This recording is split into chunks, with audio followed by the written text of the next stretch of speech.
نام ہے علم ہندسے کے بنیادی تصورات۔ تو پیارے بچوں، علم ہندسہ کے بنیادی تصورات کیا ہوتے ہیں، تو ہم مزید اس کی معلومات اس سبق کے ذریعے ہم معلوم کریں گے۔ تو سب سے پہلے آپ کے سامنے اسکرین پر ایک شکل آپ کو دکھائی دے رہی ہے۔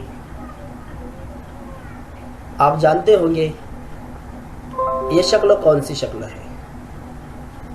اس تصویر کو دیکھ کر آپ نے اسے پہچان لیا ہوگا کہ یہ جو تصویر ہے یہ مصر کے اہرام کی تصویر ہے۔ کس کی تصویر ہے؟ اہرام کی تصویر ہے۔ 3000 قبل مسیح، 3000 قبل مسیح میں اس طرح کی عمارت اس دور کے لوگوں نے کس طرح سے بنائی ہوگی؟ ایک سوالیہ نشان ہمارے سامنے ہے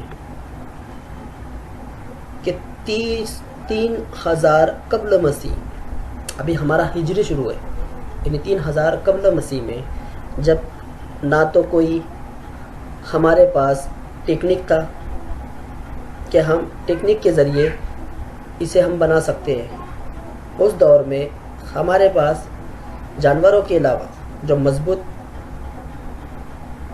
کوئی شے تھی ہمارے پاس تو وہ جانور تھے، جس کی مدد سے ہم بڑے بڑے پتھر وغیرہ جو بھی ہے اسے ہم اٹھا سکتے تھے۔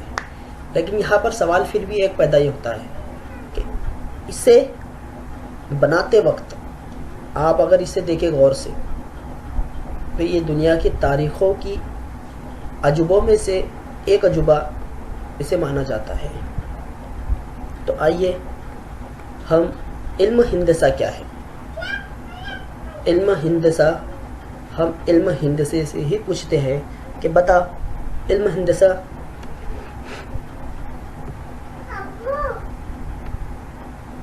تو آئیے اب ہم علم ہندسہ اس نام سے اس کے علم کی ابتدا سمجھ میں آتی ہے۔ تو علم ہندسہ یعنی جیومیٹری۔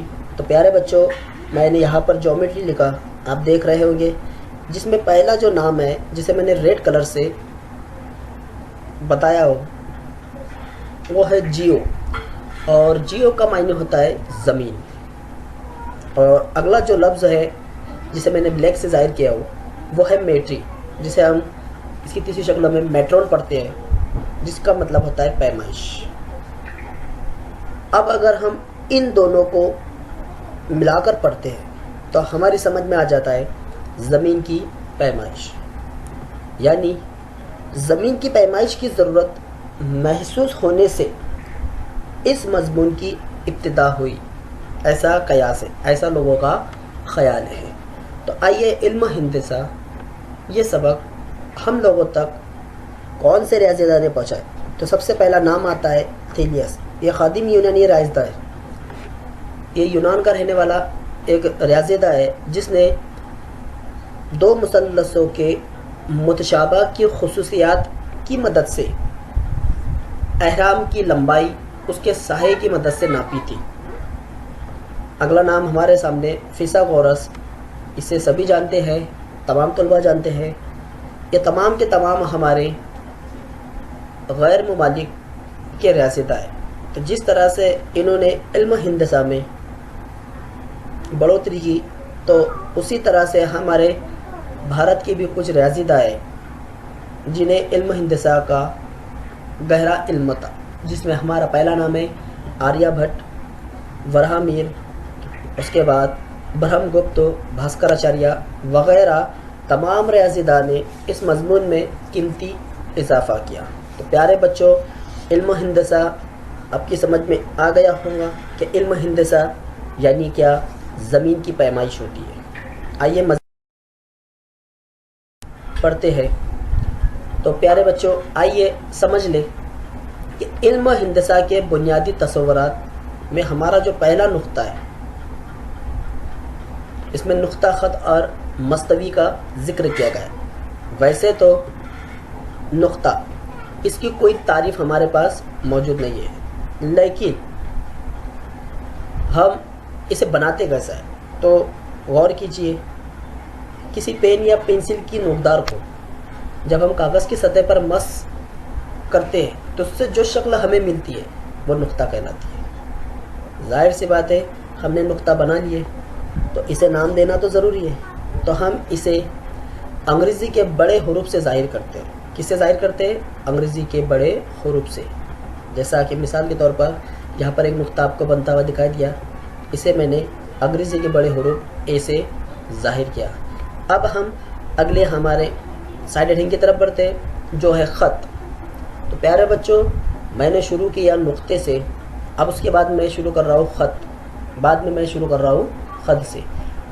تو خط کی ڈیفینیشن ہمارے پاس کچھ اس طرح سے ہے: نقاط کا ایسا سیٹ، نقاط کا ایسا سیٹ جو ایک ہی مستوی میں واقع ہو وہ خط کہلاتا ہے۔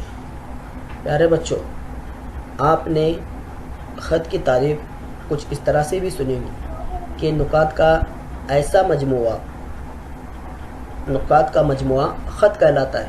تو ذرا غور سے اس شکل کی طرف دیکھیے، کیا یہ خط ہے یا نہیں؟ آپ فیصلہ کیجیے۔ میں آپ کے سامنے کچھ نقاط بنا رہا ہوں جو آپ کی اسکرین پر بنتے ہوئے دکھائی دے رہے ہیں۔ آپ بتائیے کیا یہ تمام کے تمام نقاط خط ہے؟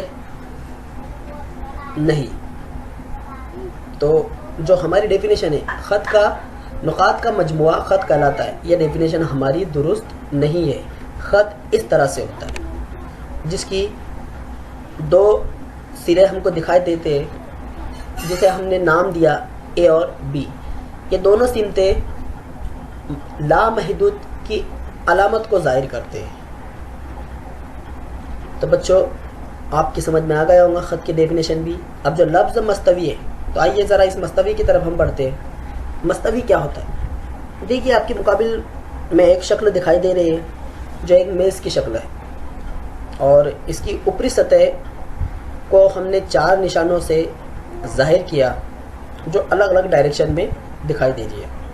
تو پیارے بچوں دیکھو، غور کیجیے، تصور کیجیے کیا ہو سکتا ہے اگر ہم اسے چاروں سمتوں سے اگر کھینچتے ہیں، ہر سمت سے اگر اسے کھینچے تو کیا ہوگا؟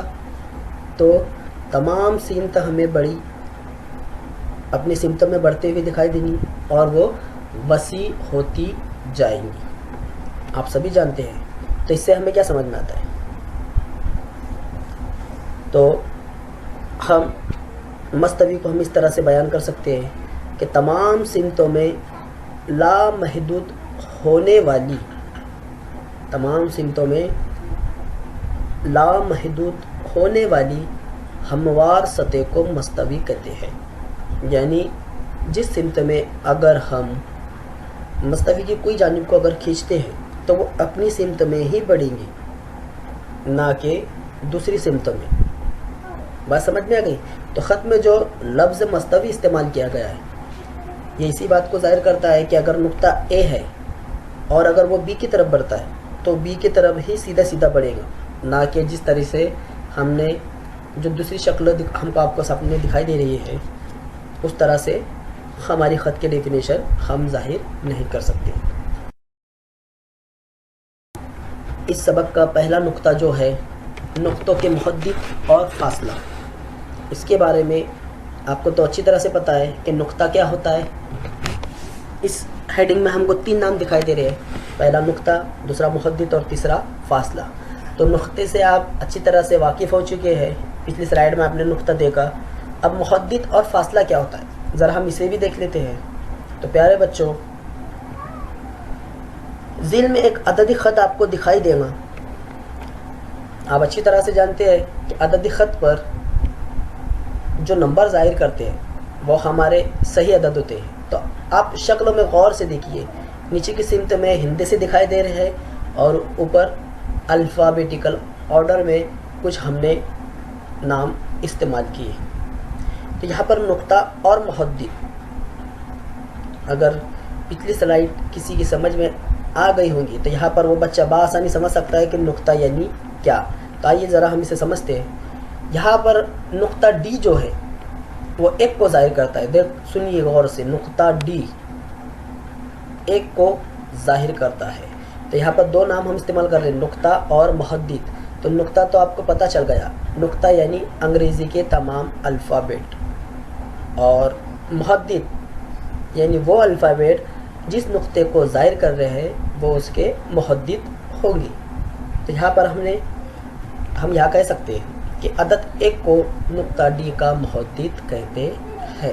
تو پیارے طلبہ، آپ کی سمجھ میں آ گیا ہمارا نقطہ اور محدد کیا ہوتا ہے۔ آئیے اور مزید دیکھتے ہیں ہم اس میں۔ اگلا نقطہ ہم نے بی استعمال کیے، جو عددی خط پر نفی 3 کو ظاہر کرتا ہے، یعنی اس کا مطلب کیا ہوا کہ بی کا محدد نفی 3 ہے۔ اسی طرح سے ہمارے پاس اے کا محدد نفی 5 اور ای کا محدد نفی 3 ہے۔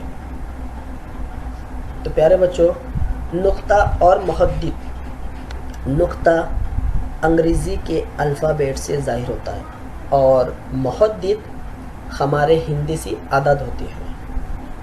یہاں پر ہم نے 2 باتیں ذہن نشین کر لیے۔ اب آئیے، اب ہم فاصلے کی طرف آتے ہیں، اسے ہم مثال کے ذریعے سمجھیں گے۔ فاصلہ، اب ہم نقطہ بی اور نقطہ اے کا درمیانی فاصلہ کتنا ہے یہ ہم معلوم کریں۔ تو پیارے طلبہ، آپ جانتے ہیں کہ نقطہ بی کا جو محدد ہے وہ نفی 3 اور نقطہ اے کا محدد نفی 5 ہے، ہم کو ظاہری صورت میں دکھائی دے رہا ہے۔ اب ہمیں ان کا درمیانی فاصلہ معلوم کرنا ہے، تو درمیانی فاصلہ معلوم کرنے کے لیے ہم ڈی یعنی درمیانیت ڈی آف اے بی برابر، لیکن اس سے پہلے ہم جب کسی 2 نقاط کے درمیان میں اگر فاصلہ معلوم کرنا ہے تو سب سے پہلے ہم بڑا عدد پہلے لکھتے ہیں اور اس میں سے چھوٹے عدد کو مائنس کرتے ہیں۔ تو نفی 3 اور نفی 5 میں بڑا عدد کون سا ہے؟